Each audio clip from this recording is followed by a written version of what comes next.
Hello friends, ಎಲ್ಲರಿಗೆ ನಮಸ್ಕಾರ. Kannada life ಸ್ಟೋರಿನಿಂದ ಪ್ರತಿಯೊಬ್ಬರಿಗೆ ತುಂಬ ಧನ್ಯವಾದಗಳು. ತಂದೆ ತನ್ನ ಮಗಳಿಗೆ ಹೇಳಬೇಕಾದ ಸಂಗಾತಿಗಳಿವು. ತಂದೆ ಮತ್ತು ಮಗಳ ಸಂಬಂಧವು ತುಂಬ ಪವಿತ್ರವಾದರೂ ಹದಿಹರೆಯದ ಮಗಳಿಗೆ ಲೈಂಗಿಕ ಶಿಕ್ಷಣ ನೀಡುವುದು ಅಗತ್ಯ. ಅದರಲ್ಲೂ ಸಂಬಂಧ ಲೈಂಗಿಕ ಶಿಕ್ಷಣವನ್ನು ತಂದೆಯು ಮಗಳಿಗೆ ಹೇಳಿಕೊಡಬೇಕು.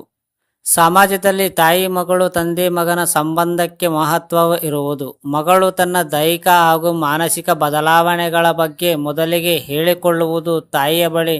ಅದೇ ಸ್ನೇಹಿತರಂತೆ ಇರುವ ತಂದೆಯು ಕೆಲವೊಮ್ಮೆ ಮಗನಿಗೆ ಇಂತಹ ವಿಚಾರಗಳ ಬಗ್ಗೆ ನೇರವಾಗುವವರು.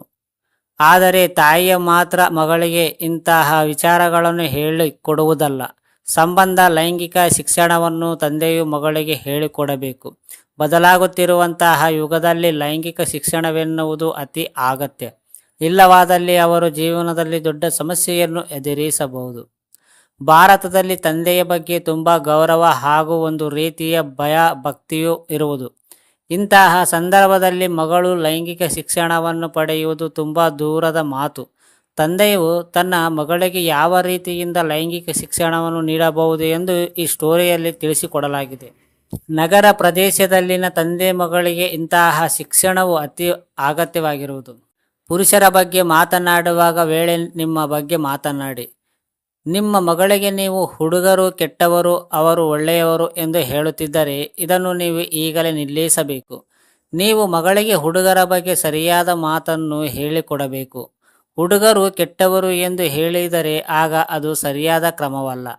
ಇದರಿಂದ ನಿಮ್ಮ ಮಗಳಲ್ಲಿ ಭೀತಿಯು ಉಂಟಾಗಬಹುದು ಮತ್ತು ಆಕೆಯ ಸ್ನೇಹಿತರು ಅಥವಾ ಸಂಗಾತಿಯಲ್ಲಿ ನಂಬಿಕೆ ಮೂಡಲು ಕಷ್ಟವಾಗಬಹುದು. ಹುಡುಗರ ಬಗ್ಗೆ ಆಕೆಯ ಅಭಿಪ್ರಾಯ ಏನು ಎನ್ನುವುದು ಮೊದಲಿಗೆ ನೀವು ಕೇಳಿ. ನಿಮ್ಮ ಬಗ್ಗೆ ಮಾತನಾಡಿ ಮತ್ತು ಕೆಲವೊಂದು ವಿಚಾರಗಳನ್ನು ಹೇಳಿ.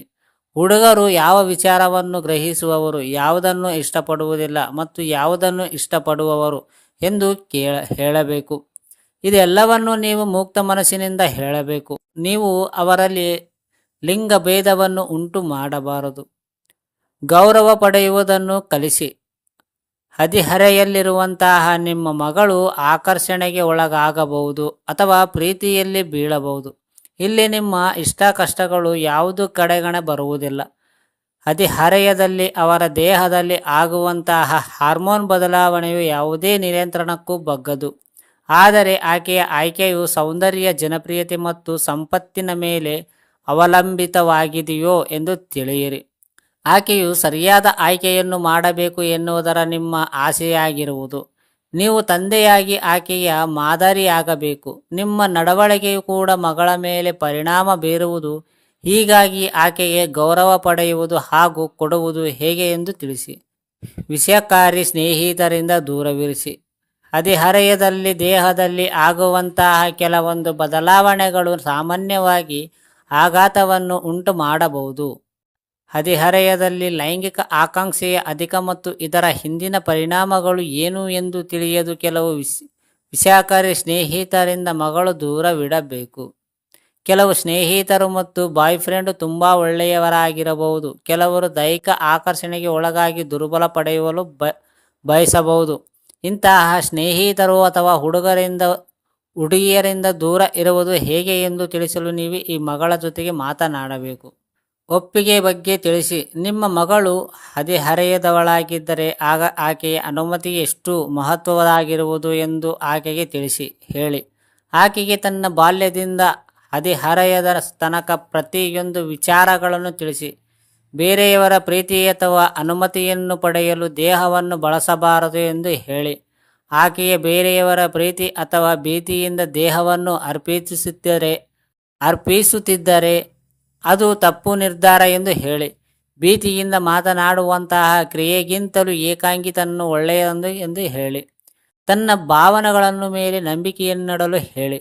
ಬಾಲ್ಯದಿಂದಲೂ ನಂಬಿಕೊಂಡು ಬಂದಿರುವಂತಹ ಕೆಲವೊಂದು ನಂಬಿಕೆಗಳು ಹಾಗೂ ಕನಸುಗಳ ಮೇಲೆ ನಂಬಿಕೆಯನ್ನಿಡಬೇಕು ಎಂದು ಹೇಳಿ. ಯಾಕೆಂದರೆ ಭೀತಿ ಮತ್ತು ಆಕರ್ಷಣೆಯು ಇದರಿಂದ ಆಕೆಯನ್ನು ದೂರ ಮಾಡಬಹುದು. ಆಕೆಯ ಮಾರ್ಗದರ್ಶಕರಾಗಿ ಮತ್ತು ಆಕೆಯ ಕ್ರಮಕ್ಕೆ ತೀರ್ಪು ನೀಡಲು ಹೋಗಬೇಡಿ. ತನ್ನ ಒಳಮನಸ್ಸನ್ನು ಇಲ್ಲವೆಂದು ಹೇಳಿದರೆ ಆಗ ಅದನ್ನು ಪಾಲಿಸಬೇಕು ಎಂದು ಹೇಳಿ. ಪುರುಷರ ವಿಚಾರದಲ್ಲಿ ಸಂಬಂಧ ಲೈಂಗಿಕತೆ ಬಗ್ಗೆ ತನ್ನ ನಿರ್ಧಾರಗಳನ್ನು ಬಲಪಡಿಸಲು ಹೇಳಿ. ದೈಹಿಕ ಮತ್ತು ಮಾನಸಿಕವಾಗಿ ಬಲಿಷ್ಠವಾಗುವ ವಯಸ್ಸು ಯಾವುದು ಎಂದು ಹೇಳಿ. ಬೀದಿ ಕಾಮಣ್ಣರ ಬಗ್ಗೆ ಜಾಗೃತರಾಗಿರಿ. ಹುಡುಗಿಯರನ್ನು ಕೆಲವು ಬೀದಿ ಕಾಮಣ್ಣರು ಹಿಂಬಾಲಿಸಿಕೊಂಡು ಬರುವುದೇ ಇದೆ. ಇಂತಹ ಸಂದರ್ಭದಲ್ಲಿ ಅವರನ್ನು ಎದುರಿಸಲು ಮಾನಸಿಕವಾಗಿ ಹೇಗೆ ಬಲಿಷ್ಠವಾಗಿರಬೇಕು ಎಂದು ತಿಳಿಸಿ ಮತ್ತು ಆಕೆಯು ದೈಹಿಕವಾಗಿ ಬಲಿಷ್ಠವಾಗಿರಲು ಪ್ರೋತ್ಸಾಹಿಸಿ. ಆತ್ಮರಕ್ಷಣೆ ಮಾಡುವಂತಹ ಯಾವುದಾದರೂ ತರಗತಿಗಳಿಗೆ ಆಕೆಯನ್ನು ಸೇರಿಸಿ. ಯಾರನ್ನೇ ಆದರೂ ಎದುರಿಸುವಂತಹ ಧೈರ್ಯವು ಆಕೆಯಲ್ಲಿ ಇರಬೇಕು. ಲೈಂಗಿಕತೆ ಬಗ್ಗೆ ಮಾತನಾಡಿ. ಹೆಚ್ಚಾಗಿ ಇಂತಹ ವಿಚಾರಗಳ ಬಗ್ಗೆ ಮಗಳೊಂದಿಗೆ ಮಾತನಾಡುವ ಪ್ರತಿಯೊಬ್ಬರು ತಂದೆಯಂದಿರುವ ಕೂಡ ಹಿಂಜಾರಿಯುವವರು. ಆದರೆ ನೀವು ಮನೆಯಲ್ಲಿ ಏಕಾಗಿ ಲೈಂಗಿಕ ಶಿಕ್ಷಣ ನೀಡಬೇಕು. ನೀವು ಆಕೆಗೆ ಇದರ ಬಗ್ಗೆ ತಿಳಿಸಿದರೆ ಇದ್ದರೆ ಆಗ ಆಕೆಗೆ ಇಂಟರ್ನೆಟ್ ಮತ್ತು ಸ್ನೇಹಿತರಿಂದ ತಿಳಿಯುವವಳು. ಇದು ಆಕೆಗೆ ತುಂಬ ಕೆಟ್ಟ ಪರಿಣಾಮ ಬೀರಬಹುದು ಮತ್ತು ಅವರು ನೀಡಿರುವ ಮಾಹಿತಿಯನ್ನು ಸರಿಯಾಗಿಲ್ಲದೆ ಇರಬಹುದು. ನೀವು ಆಕೆಗೆ ಲೈಂಗಿಕ ಶಿಕ್ಷಣದ ಬಗ್ಗೆ ಕೆಲವು ಪುಸ್ತಕಗಳನ್ನು ಓದಲು ನೀಡಬೇಕು. ಇದು ಸ್ವಲ್ಪ ಕಷ್ಟವಾದರೂ ಆರಂಭ ಮಾಡಬೇಕು. ಲೈಂಗಿಕ ಕ್ರಿಯೆ ಮತ್ತು ಅದರಿಂದ ಆಗುವಂತಹ ಕೆಟ್ಟ ಪರಿಣಾಮಗಳ ಬಗ್ಗೆ ನೀವು ತಿಳಿಸಿ. ನಿಮ್ಮ ಪತ್ನಿಯ ಇಲ್ಲದೆ ಇದ್ದರೆ ಆಗ ಮಗಳಿಗೆ ಲೈಂಗಿಕ ಶಿಕ್ಷಣ ನೀಡುವುದು ಅತಿ ಅಗತ್ಯ. ಗರ್ಭಧಾರಣೆ, ಗರ್ಭನಿರೋಧಿ ಮತ್ತು ಹೆರಿಗೆ ಬಗ್ಗೆ ಕೂಡ ತಿಳಿಸಿ. ಇದೆಲ್ಲವೂ ಆಕೆಗೆ ತುಂಬ ನೇರವಾಗಲಿದೆ. ಲೈಂಗಿಕತೆ ಎನ್ನುವುದು ಸುಂದರ ಎಂದು ತಿಳಿಸಿ. ಲೈಂಗಿಕ ಕ್ರಿಯೆಯ ಕೊಳುಕು ಎಂದು ಯಾವತ್ತಿಗೂ ನಿಮ್ಮ ಮಗಳಿಗೆ ಹೇಳಬೇಡಿ. ಇದರಿಂದ ಆಕೆಗೆ ಅಸಹ್ಯ ಭಾವನೆ ಮೂಡಬಹುದು ಮತ್ತು ರೇಜಿಗೆ ಹುಟ್ಟಬಹುದು. ಇದಕ್ಕಾಗಿ ನೀವು ಲೈಂಗಿಕ ಕ್ರಿಯೆಯ ಸುಂದರ ಎಂದು ವಿವರಿಸಿ. ಆದರೆ ಇದನ್ನು ನಮಗೆ ತುಂಬ ಇಷ್ಟವಾದರೂ ಮತ್ತೆ ಮಾನಸಿಕ ಹಾಗೂ ದೈಹಿಕವಾಗಿ ತಯಾರಾದ ವೇಳೆ ಮಾತ್ರ ನಡೆಸಬೇಕು ಎಂದು ಹೇಳಿ. ಇದು ಆಯ್ಕೆಯಾಗಿರಬೇಕೆಂದು ಹೊರತು ಒಂದು ಕಟ್ಟುಪಾಡು ಆಗಿರಬಾರದು ಎಂದು ಹೇಳಿ. ಯಾರದೇ ಒತ್ತಡದಲ್ಲಿ ಲೈಂಗಿಕ ಕ್ರಿಯೆ ನಡೆಸಬಾರದು ಎನ್ನುವುದನ್ನು ಕೂಡ ಹೇಳಿ. ಇಂತಹ ವಿಚಾರಗಳನ್ನು ಕೆಲವೊಂದು ತಪ್ಪು ನಿರ್ಧಾರಗಳು ಮತ್ತು ಬೇರೆಯವರ ಒತ್ತಡಕ್ಕೆ ಒಳಗಾಗುವುದನ್ನು ತಪ್ಪಿಸುವುದು. ಫ್ರೆಂಡ್ಸ್, ಯಾವುದೇ ರೀತಿಯಲ್ಲಿ ಒಳ್ಳೆಯದು ಕೆಟ್ಟದ್ದು ಅಂತೂ ಏನಿಲ್ಲ. ನಿಮಗೆ ಯಾವುದು ಹೇಳಬೇಕು ಅನಿಸುತ್ತೋ ಅದು ಹೇಳಿ. ಪೇರೆಂಟ್ಸೇ ಆಗಲಿ, ತಂದೆ ತಾಯಿ ಎಲ್ಲರೂ. ಯಾಕಂದರೆ ಕೆಲವೊಂದು ವಿಷಯ ಪರ್ಸನಲಲ್ಲಿ ನಿಮಗೆ ಹೇಳೋಕ್ಕೆ ಆಗೋದಿಲ್ಲ. ಸೊ ನೀವು ಪ್ರೀತಿಯಿಂದ ಮಾತಾಡಿದಾಗ ಮಾತ್ರ ಅವೆಲ್ಲ ಹೇಳೋಕ್ಕಾಗುತ್ತೆ. ಕೆಲವೊಂದು ಪರ್ಸನಲ್ಗಳು, ಕೆಲವೊಂದು ಮೋಟಿವೇಟ್ಗಳು, ಪ್ರತಿಯೊಂದು ಒಳ್ಳೆಯದು ಕೆಟ್ಟದ್ದು ಯಾವುದು ಅಂತ ನಿಮ್ಮ ಮಕ್ಕಳಿಗೆ ನೀವು ಹೇಳಿದಾಗ ಅವರು ಯಾವುದು ಸರಿ ಯಾವುದು ತಪ್ಪು ಅನ್ನೋದು ಆ ದಾರಿಯಲ್ಲಿ ನಡ್ಕೊಂಡು ಹೋಗುತ್ತಾರೆ. ಅರ್ಥ ಆಯ್ತಾ ಫ್ರೆಂಡ್ಸ್? ಈ ಸ್ಟೋರಿ ಪೂರ್ತಿ ಕೇಳಿದ ಪ್ರತಿಯೊಬ್ಬರಿಗೆ ತುಂಬ ಧನ್ಯವಾದಗಳು.